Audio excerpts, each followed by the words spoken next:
পুজো তো এসেই গেল, তো কার কার অভির মতো অবস্থা বলো তো?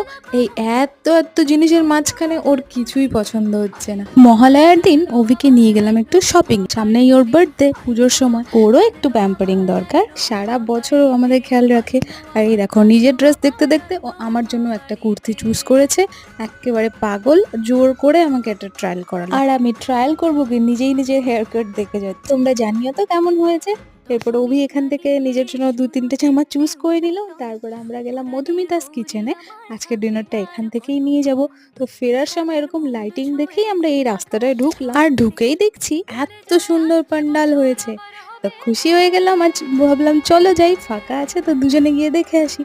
আর ভিতরে ঢুকে সত্যি আমাদের এত ভালো লাগলো, আজকে মহালয়া আর তাতেই এত সুন্দর একটা ঠাকুর দেখতে পেলাম। কোচবিহারে এবার খুব সুন্দর সুন্দর পুজো হচ্ছে, পারলে তোমাদের সাথে শেয়ারও করে দিব ছোট্ট করে। চলো এবার বাড়ি যাই, রাত হয়েছে, বাই।